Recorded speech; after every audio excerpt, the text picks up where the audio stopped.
గుడిమల్లం. ఇక్కడి శివాలయం చరిత్రకందనంత పురాతనం. ఇక్కడ వెలసిన శివలింగం ఎందరో శాస్త్రవేత్తలకు అంతుచిక్కని బ్రహ్మ పదార్థం. ఇది పరశురామ క్షేత్రం. తిరుపతికి 20 కిలోమీటర్ల దూరంలో ఉంది. ఇక్కడ వెలసినటువంటి శివలింగం ప్రపంచంలో మరి ఏ శివాలయాలలోనూ లేని విధంగా మానవ లింగాకారంలో ఉంటుంది. పరశురాముడు తన తల్లి తలను నరికిన పాపానికి ఈ క్షేత్రంలో తపస్సు చేసి తన పాప ప్రక్షాళన చేసుకున్నాడన్నది స్థల పురాణం. ఈ శివలింగం ప్రత్యేకత ఏమిటంటే, ఎంతో మంది శాస్త్రవేత్తలు, ఆర్కియాలజీ డిపార్ట్మెంట్ వాళ్ళు ఎన్నో పరిశోధనలు చేసి చివరకు ఈ శివలింగం తయారు కాబడిన శిల ఏదైతే ఉందో అది ఈ భూప్రపంచానికి సంబంధించింది కాదు అని నిర్ధారించారు.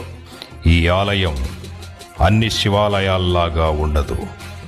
దీని నిర్మాణమే చాలా ప్రత్యేకమైన శైలిలో ఉంటుంది.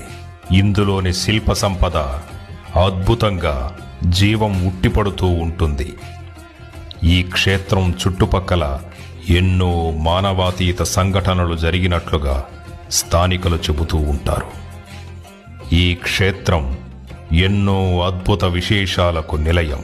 ప్రతి 60 సంవత్సరాలకు ఒకసారి ఈ క్షేత్రంలో పాతాళ గంగ పైకి వస్తుంది.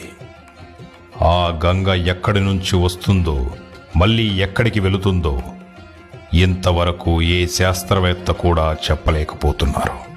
ఈ శివాలయం ప్రపంచంలోని మొట్టమొదటి శివాలయం అన్నది స్థల పురాణం. ఈ ఆలయం పరిసర ప్రాంతాల్లో ఆకాశంలో ఎన్నో విచిత్రమైన మానవాతీత సంఘటనలు జరుగుతాయని ఆ ఊరి ప్రజలు చెబుతూ ఉంటారు. తిరుపతి చుట్టుపక్కల ఉన్నవాళ్ళు లేదా తిరుపతికి వచ్చేవాళ్ళు తప్పకుండా ఈ అద్భుతమైన క్షేత్రాన్ని దర్శించుకోవడానికి ప్రయత్నించండి.